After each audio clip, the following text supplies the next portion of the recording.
Good morning and welcome to the Unitarian Universalist Church of Lancaster on this beautiful September day. It's good to see all of you gathered here for church this morning. Our call to worship are words from Olympia Brown, who was one of the first women ever ordained in the United States, and she was ordained in the Universalist Church. And this was in the early 1800s. It was very rare in those days for a woman to go to seminary or to think about leadership in a church, and so we honor her today by reading her words. She says, "We can never make the world safe by fighting. Every nation must learn that the people of all nations are children of God and must share the wealth of the world. You may say this is impracticable. That's an odd word, impracticable. Far away, can never be accomplished, but it is the work that we are appointed to do. Sometime, somehow, somewhere, we must ever teach this great lesson." I invite you to find a teal hymnal somewhere near you. We're going to stand and sing together number 1012, When I Am Frightened. Teal hymnal number 1012. Please rise and sing out.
Standing for the lighting of our chalice. In Unitarian Universalism, the chalice is our most central symbol.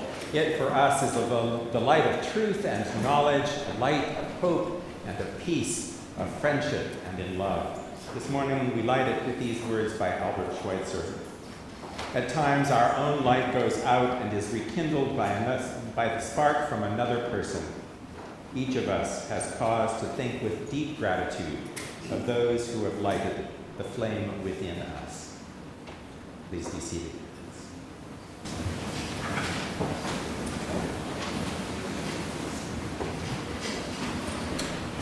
Hello.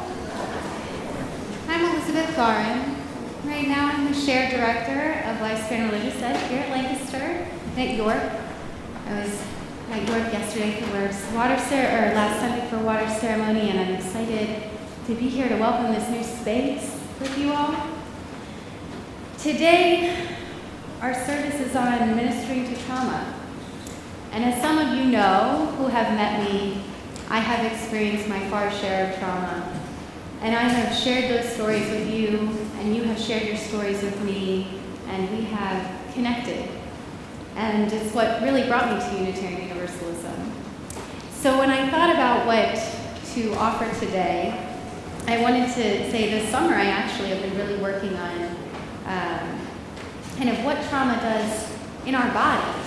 Sometimes we think it stays as memories in our head, but it is stored in our bodies. And so I've been doing a lot of this work, and one of the books, if you're ever interested, it's Chakras of the Vagus Nerve by C.J. Lewin. And she talks about the language of the body and how stress is stored. And there's a word that describes the sensations in your body and the meanings you apply to them based on the experiences that happen outside of you. This word is interoception. Once your interoception is understood, you can tend to your needs. Consider this the sensing of emotions. So today I offer us, as we open this space, is a time for us to sense our emotions and how we're feeling. So one of the things when it comes to healing your trauma is, has anyone heard of somatic breath work before? Or done any kind of somatic? It's actually really using your body. And so I do yoga, that's a somatic healing. Breath work, we all have our breath right now. We don't need anything else. We have our breath right here. Take a breath with me.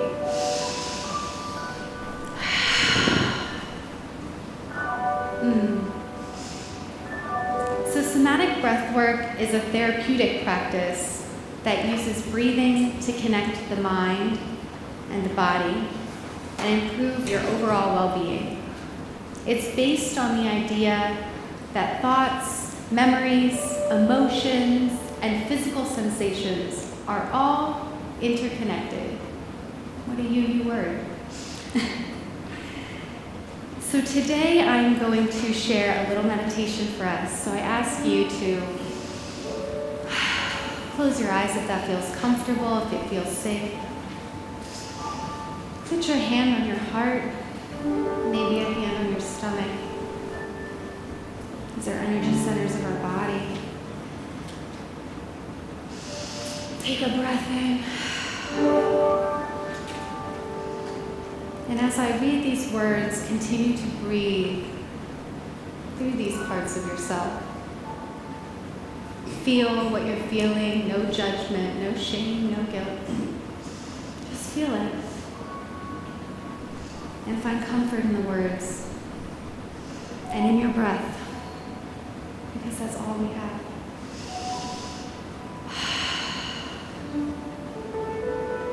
Life is a dream. It can be scary, it can be mean, or it can feel weightless, and you can be seen by the white light inside. If you can release and put fear aside, the light will help you to see life is connected by infinite cycles of love. Life is a dream, and it can be scary, or it can be mean, or it can feel weightless, and you can be seen by the white light inside. If you can release and put fear aside, the white light will help you to see. Life is connected by infinite cycles of love. Life is connected by infinite cycles of love. Life is connected by infinite cycles of love.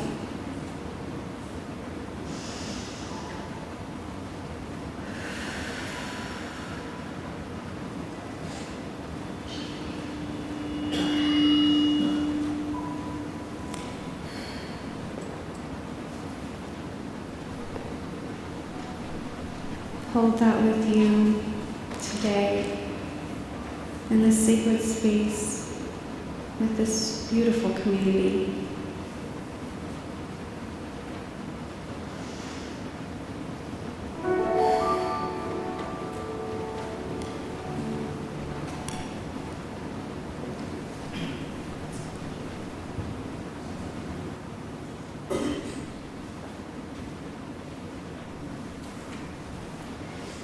Thank you, Lisa. I want to welcome folks to church this morning. We all know that COVID is running around again, and I just want to assure you that you're welcome in this place. You're welcome in a mask or without a mask. We all know how to take care of ourselves during this time. I know that folks are getting it, and sometimes it pops up here and it pops up there. We will totally understand if you're not feeling well on a Sunday morning that you stay home. But if you're feeling well and would like to come to church, you're always welcome here. Some folks may want to just kind of spread out a little bit. Do whatever you need to do to feel comfortable in this space and here at church, as COVID is still very much with us. I want to welcome folks who may be here for the first time or the first couple of times. We are so glad that you're here as well. It takes a few visits to get to know a congregation, so I encourage you to come back and see how it feels Sunday after Sunday. And if you have questions about the church, talk to me or any of the members here. We're just very glad that you are here. So whether you've been coming to this place for decades, whether you were married in this space and your children were dedicated in this space, or if it's the first Sunday that you've come in off the street, just brave enough to try a new church, you are welcome here. Welcome, everyone.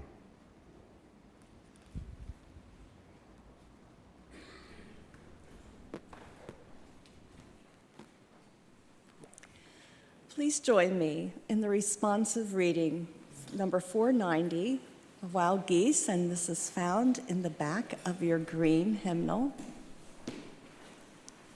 I'll be reading the regular print, and I'll ask you to respond to the print that's in italics.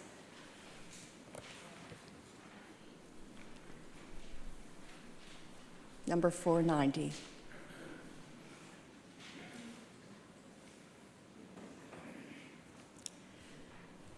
You do not have to be good. You do not have to walk on your knees for 100 miles through the desert of humanity. You only have to let the soft animal of your body love what it loves.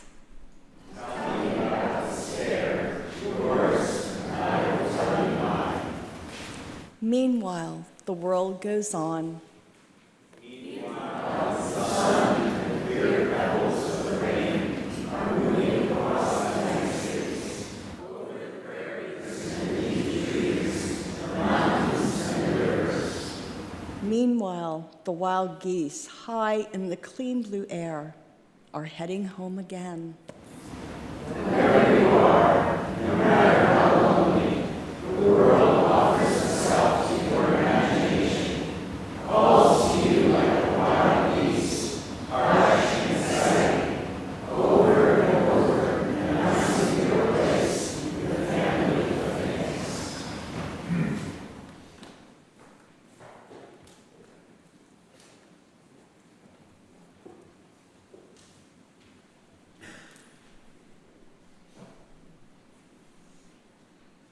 Our second reading this morning comes from the gospel attributed to Matthew. On the Sabbath, a man with a crippled hand sought out Jesus in the synagogue.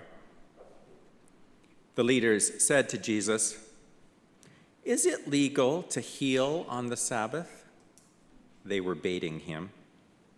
Jesus replied, "Is there a person here who, finding one of your lambs fallen into a ravine, wouldn't, even though it was the Sabbath, pull it out? Surely kindness to people is legal, just as kindness to animals is." Then Jesus said to the man, "Hold out your hand." He held it out, and it was healed. I invite you to settle in for the sermon.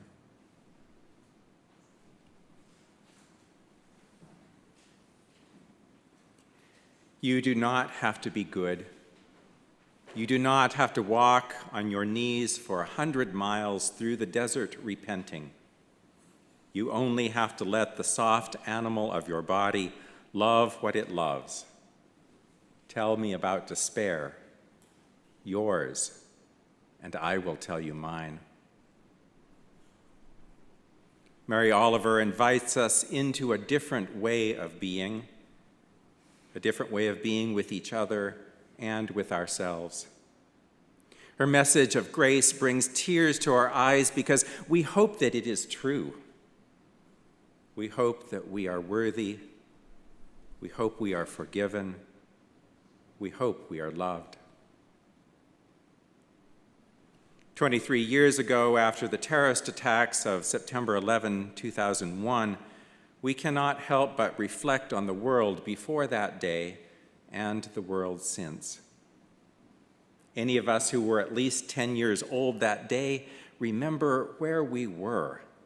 We remember exactly what we were doing. Because of television footage, we feel as if we remember the events happening to us, even though they were at some distance. Television took us to New York City and to Washington, D.C.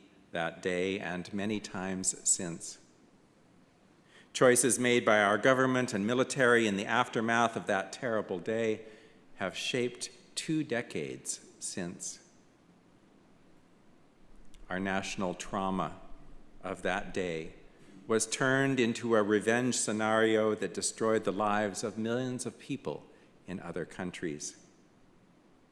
The way the U.S. dealt with the trauma of September 11 was to lash out, very much like Israel's response to the Hamas terrorist attack. Even today, how Americans view 9/11 is shaped by their politics. It is a flashpoint for so-called patriotism.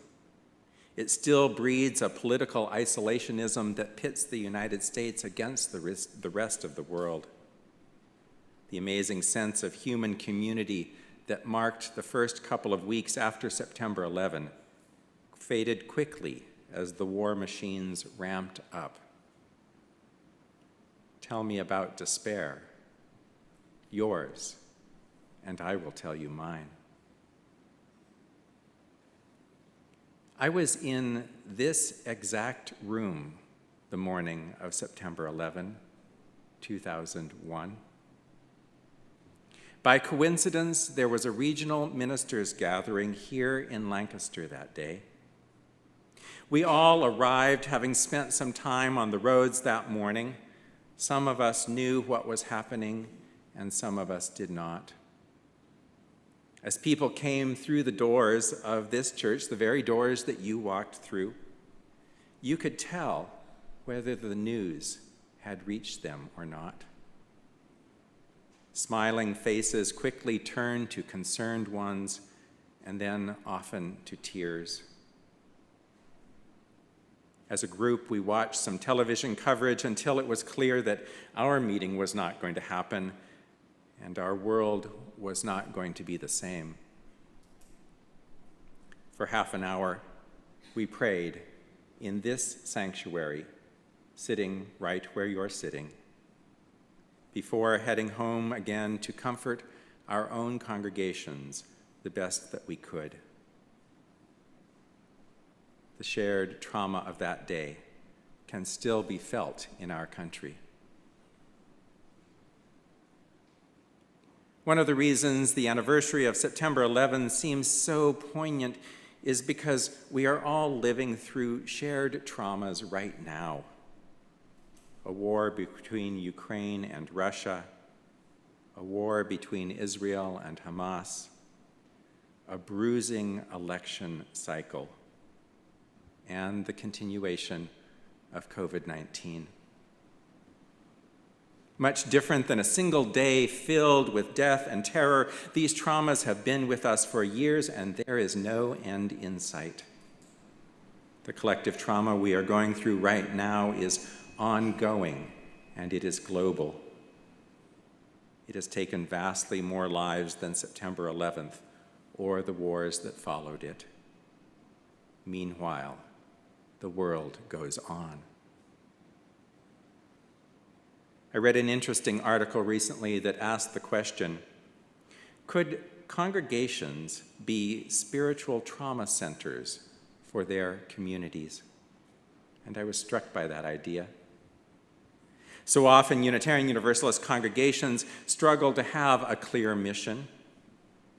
They wind up doing a bunch of programming for themselves, or they have a dozen very well-meaning active social action efforts going on. But what if they saw themselves as spiritual trauma centers for their communities? How would that make us do things differently? Who might find us because we were offering something that they really needed? UU churches could do this, you know, even the UU Church of Lancaster. Reverend Rosemary Bray McNatt, now president of Star King School for the Ministry in Berkeley, California, was minister of Fourth Universalist in Manhattan on September 11, 2001. She recently offered this memory in a Facebook post. She writes, "Even after 23 years, I can't help but remember how perfect a day it was, how blue and brilliant the sky. The children I raced to pick up from their new school then are young men now, only 4 and 8 at the time. They still remember staying with me for hours at the front of the church on Central Park West, handing out cups of water, inviting pedestrians to sit in the sanctuary and rest." Is everything okay? Excellent. Perfect mimics, they said, whatever things I said to those who stopped. Thousands of people walked north for hours and hours, yet the city was silent. Only footsteps and F-16 fighter jets overhead.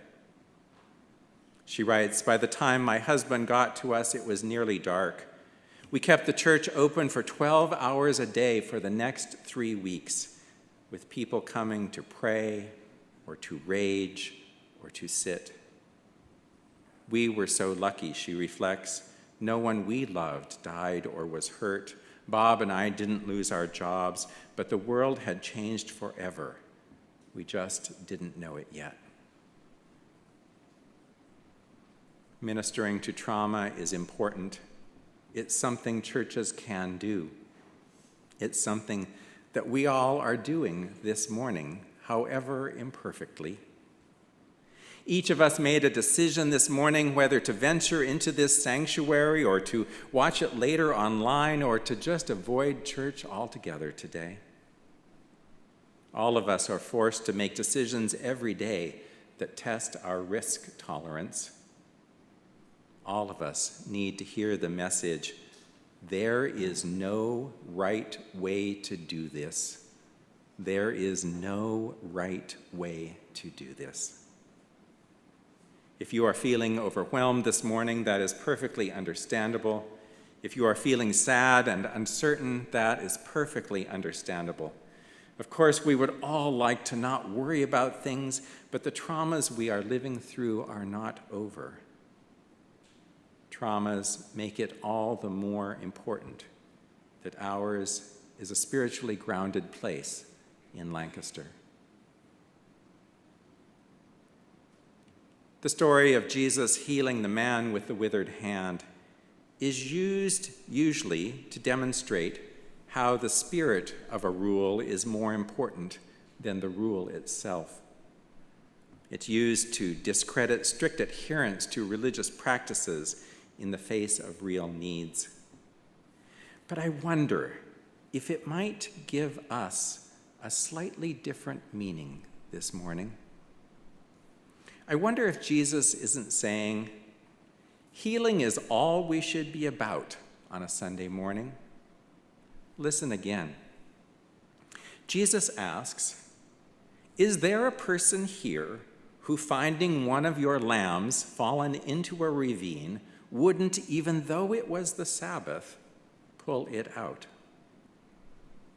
He continues, "Surely kindness to people is as legal as kindness to animals." Then Jesus said to the man, "Hold out your hand." He held it out, and it was healed. Through his actions, Jesus is clear that the man's affliction cannot wait. He doesn't say to him, "Come back after the Sabbath and I will attend to you." Instead, the man's distress is more important than anything else that's going on in the synagogue that day. And wouldn't it be amazing if people knew that they could get their spiritual trauma attended to here? Wouldn't it be amazing if we could be together in such a way that people in pain or distress were helped? Mary Oliver reminds us, meanwhile, the world goes on. Meanwhile, the sun and the clear pebbles of the rain are moving across the landscapes, over the prairies and the deep trees, the mountains and the rivers. Meanwhile, the geese, the wild geese, high in the clean blue air, are heading home again. Whoever you are, no matter how lonely, the world offers itself to your imagination, calls to you harsh and exciting, over and over announcing your place in the family of things. Whoever you are, no matter how lonely, she says. And that means us, you and me. We are the ones she is talking to. We are the man with the withered hand. We are the people trudging homeward on September 11. We are all in need of healing, and we are all capable of healing others in the process.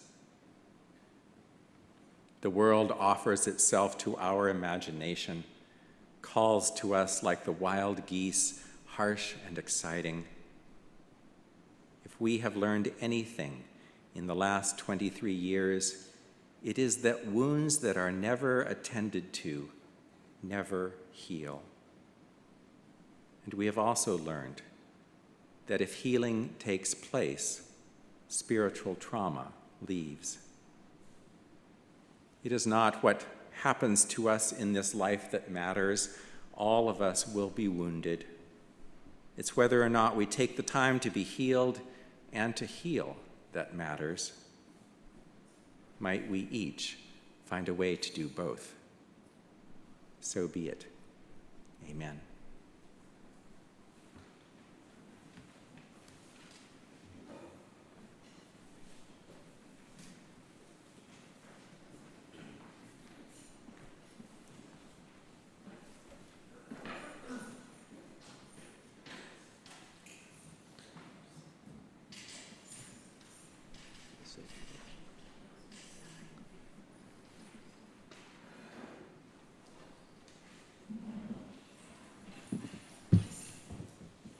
In keeping with our theme of healing from trauma, Eli and I will be sharing a song called "The Dawning Hope," which has an interesting history.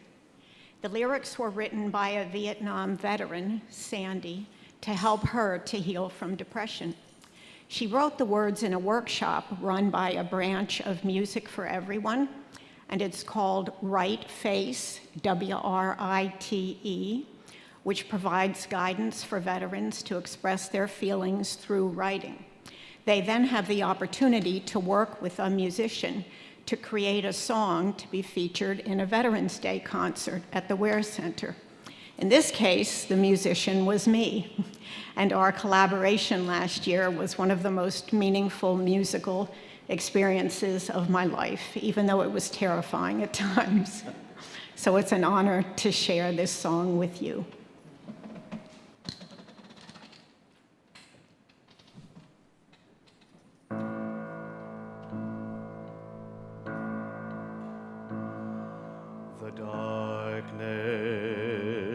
the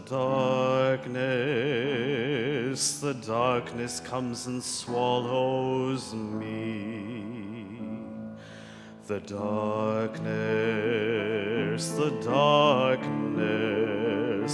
darkness comes and swallows me.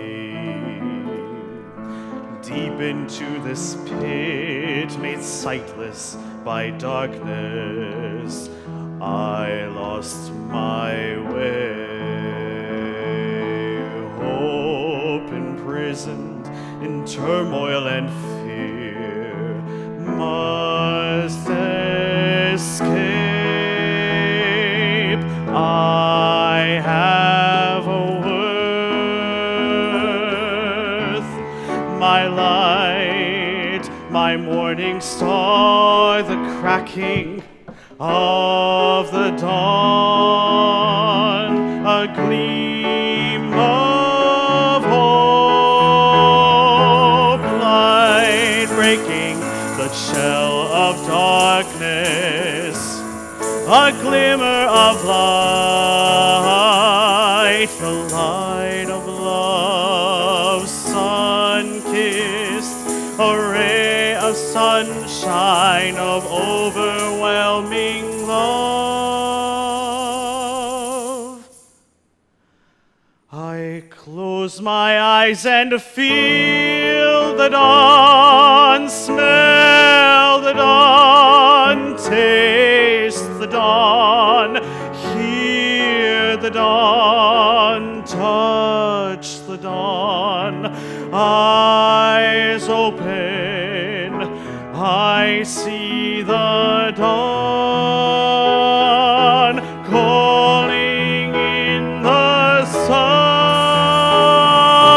Dawn, the promise of the rising light. Hope dwells with the embracing light, feeling comfort, resting in your brightness. Your light prepares and sets me wholly free.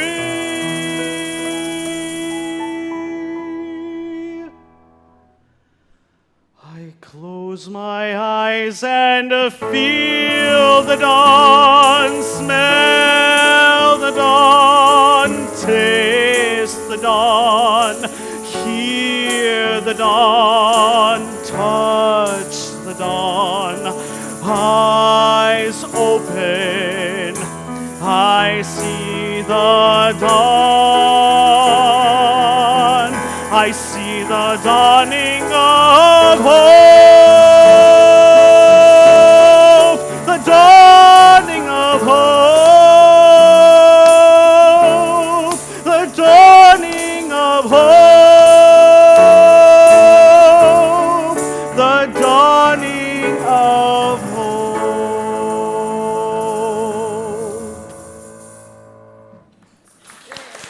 Bravo, Eli!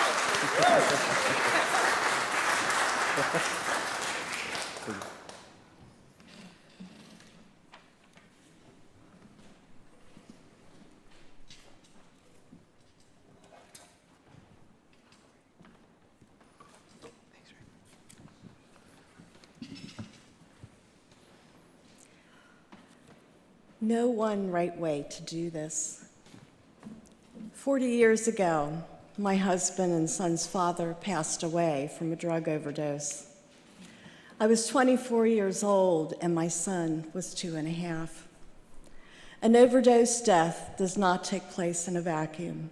And in the previous few years, there had been some pretty horrific stuff taking place in our home due to my husband's addiction to prescription pain medication. Following his death, I will own that I made some poor choices which brought further trauma. For years, I would tell myself, well, you didn't handle that very well. It was not until my son turned 24, the age I was when his father passed away, that I looked at him and realized just how young 24 is. And there was a sudden realization of, oh my God, I was so young when that happened. And then the thought, And just how does someone handle a situation like this well? I could see that I did the best that I could at the time when I was left with the sun to raise and really no one and no place that could hold space for me to heal and process what had happened. When I finally entered therapy 4 years later, that trauma and the trauma of poor choices I had made had earned interest. Trauma affects us on so many levels, physically, mentally, emotionally, and spiritually. These traumas and others left their mark on my body. I once read that fibromyalgia is a disease of trauma, and I certainly believe that. And it was at the age of 33 that I experienced my first full-blown fibromyalgia episode. The physician who diagnosed me at the time, a progressive physician, handed me sample packets of pain pills and said that I needed to take these in order to take a break from the pain or I would go crazy. I looked her straight in the eye and said, I refuse to believe that I have to live with this much pain. She was shocked at my answer, and I said, well, what do you suggest we do? And I suggested that we start with some physical therapy. This was the start of a journey for me. The journey led me to an exploration of alternative forms of healing: massage therapy, energy work, acupuncture, constitutional homeopathy. It also led me to this place, where one Tuesday night in March 1992, I came to Vespers and sat in the back row and listened to Reverend Kit Howell preach. I wept as I knew that this was the place that could hold space for all of me, even those trauma-damaged parts.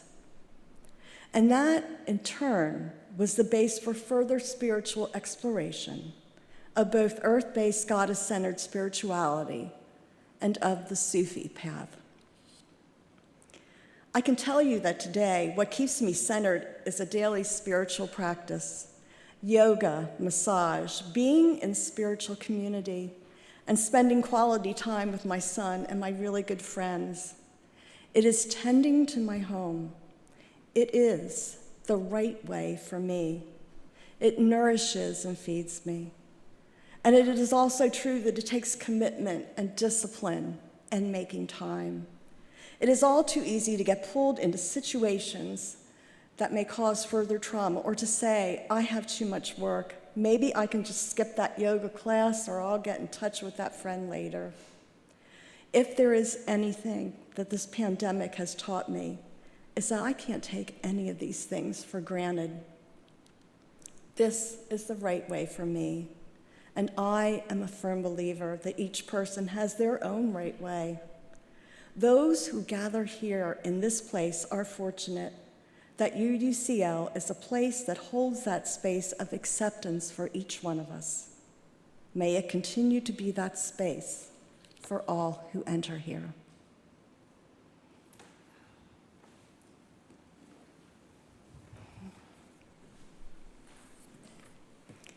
At this time, we will gratefully receive your offerings, and this month the recipient of the Share the Plate is an organization called DRUM, and it is the Diverse and Revolutionary UU Multicultural Ministries.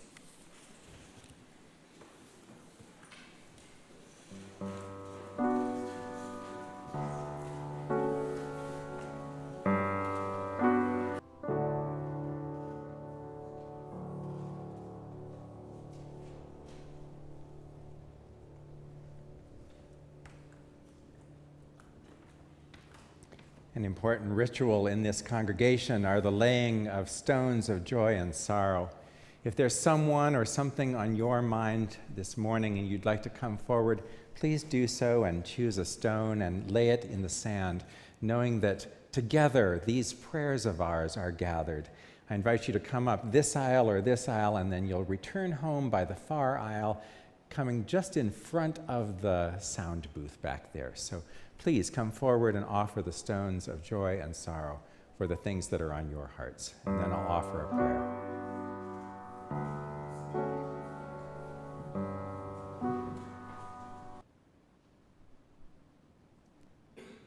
Spirit of life, each of us comes to this sanctuary with our own hurts. Sometimes those hurts are strong and visible. Sometimes the tears are evident. Sometimes the wound can be seen. But more often than not, we come with the invisible wounding that happens usually just by living, just by being in relationship, just by trying something, just by loving. We come to this sanctuary knowing that we are welcome here, and so are those wounds, that this is a place where we can come and bring our whole selves, the joyous, laughing part of us, the optimistic, courageous part of us, and also the frightened and the shy and the depressed and the wounded part of ourselves too. See us in this space, and may we see each other. Remind us always that we are in fact not alone, that in fact the wounds of our lives are just that. They are wounds, and they too can be healed. Help us to forgive and to be forgiven. Help us to tend to our wounds and tend to the wounds of others. Assure us that this is a place where when we come to it, we leave a little better, a little more loving, a little more courageous, a little more ready to face the world out there for another week, and bring us back time and time again to this well. Help us to draw from it nourishing water and courage for living. Amen.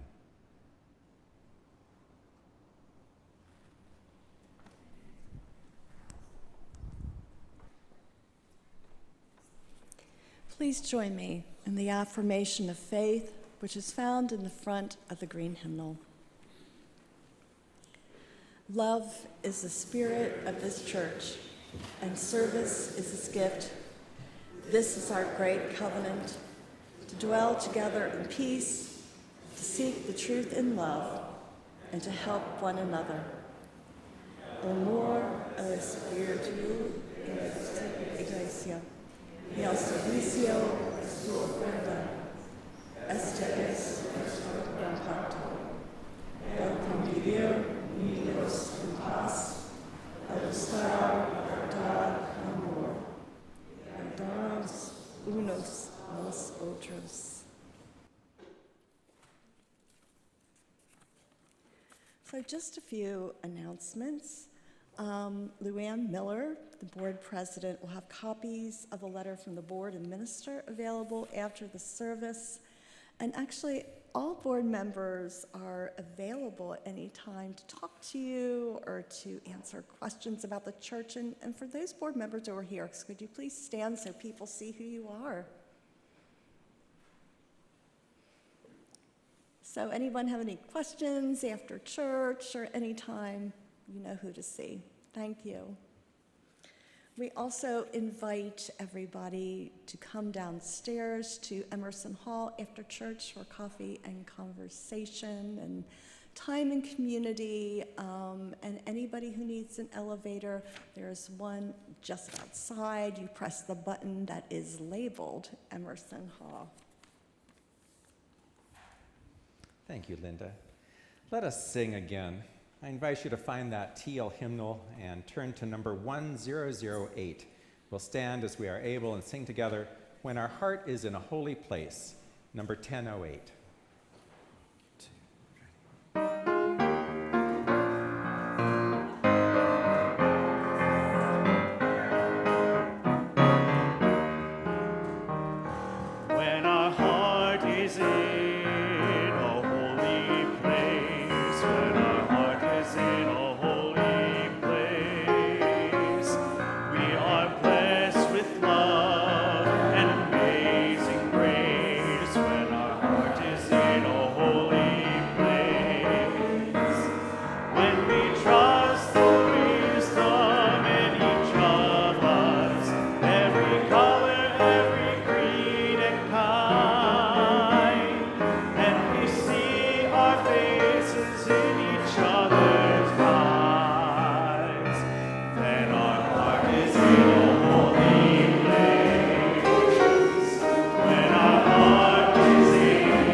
Carry it out into the world and do good there. Be peacemakers, be justice makers, be lovers of this world. Go in peace and go in love. Amen. 1, 2, 3. Feel free to sing it with me, but I'll see you downstairs. Thanks, friends.